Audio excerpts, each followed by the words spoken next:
Et un sujet littérature sur ADFM avec un auteur du coin. Donc mon invité Ludovic d'Aragon, membre de l'association Auteurs en Cotentin et qui a publié 2 romans policiers aux éditions Le Lys Bleu et dont l'intrigue se déroule à Cherbourg. Ludovic d'Aragon, bonjour. Bonjour. On va faire connaissance. Ludovic d'Aragon, qui êtes-vous? Alors, je suis en formation en jardinerie horticole. J'étais pâtissier avant. Donc voilà, j'ai 37 ans et je me passionne à l'écriture. Une passion pour l'écriture qui est née au collège, je crois. Oui, c'est ça. Ça remonte depuis un bon moment. Ouais.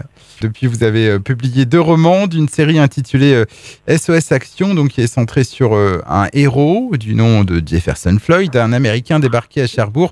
Alors, qui est-il, ce Jefferson Floyd ?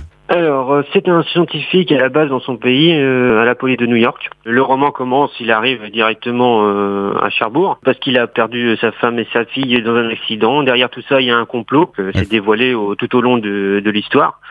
Donc il a dû se venger, il est recherché par la police de son pays, il décide de partir et il arrive en France. Il arrive donc à Cherbourg. C'est donc une sorte de justicier, c'est ça ? Ouais, c'est plus un justicier dans les rues de Cherbourg. À partir de là, donc il va se créer une nouvelle identité, il va devenir Frank Cohen, il va se faire de nouveaux amis. Et il va décider de régler les problèmes des Cherbourgeois qui ont des soucis à aller voir la police pour régler tout ça, quoi. Donc ce Jefferson Floyd, dans votre esprit, il est né comment ? À la base, comme on l'a dit, j'écris depuis le collège et j'ai une autre série derrière qui compte 55 épisodes qui n'est pas encore publiée. Et j'ai fait incorporer un personnage qui ressemble à Jefferson Floyd. Et j'ai dit, celui-là, j'aimerais bien qu'il ait sa en faire davantage. Ouais. Lui, il est né à partir de ce personnage-là, quoi. Donc ce Jefferson Floyd, il fait l'objet de 2 romans, c'est bien ça, qui sont sortis quand ?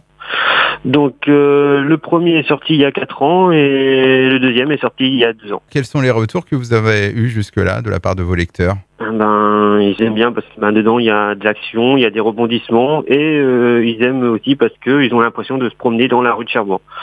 J'essaie de décrire ce qui est certain, comme le jardin public, le parc Emmanuelier, les rues de Cherbourg, le port, tout ça.